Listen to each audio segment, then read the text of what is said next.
Honoré de Balzac. Une ténébreuse affaire. 1841. À Monsieur de Margonne, son hôte du château de Saché reconnaissant. De Balzac. Chapitre 1er. Les chagrins de la police. L'automne de l'année 1803 fut un des plus beaux de la première période de ce siècle que nous nommons l'Empire. En octobre, quelques pluies avaient rafraîchi les prés. Les arbres étaient encore verts et feuillés au milieu du mois de novembre.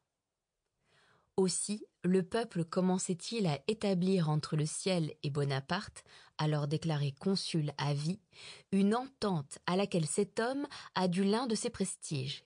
Et, chose étrange, le jour où, en 1812, le soleil lui manqua, ses prospérités cessèrent. Le 15 novembre de cette année, vers 4 heures du soir, le soleil jetait comme une poussière rouge sur les cimes centenaires de 4 rangées d'ormes d'une longue avenue seigneuriale. Il faisait briller le sable et les touffes d'herbe d'un de ces immenses ronds-points qui se trouvent dans les campagnes où la terre fut jadis assez peu coûteuse pour être sacrifiée à l'ornement. L'air était si pur, l'atmosphère était si douce, qu'une famille prenait alors le frais comme en été.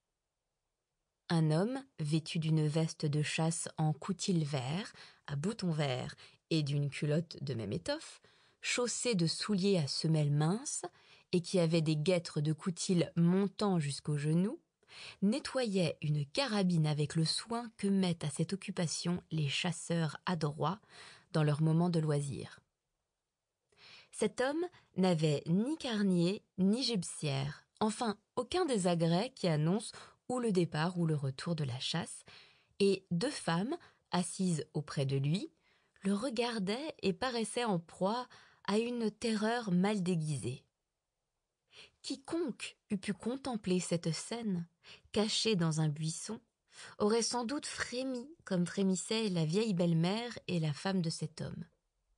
Évidemment, un chasseur ne prend pas de si minutieuses précautions pour tuer le gibier, et n'emploie pas, dans le département de l'Aube, une lourde carabine rayée.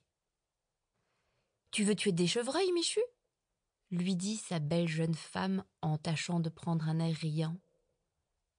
Avant de répondre, Michu examina son chien qui, couché au soleil, les pattes en avant, le museau sur les pattes, dans la charmante attitude des chiens de chasse, venait de lever la tête et flairait alternativement.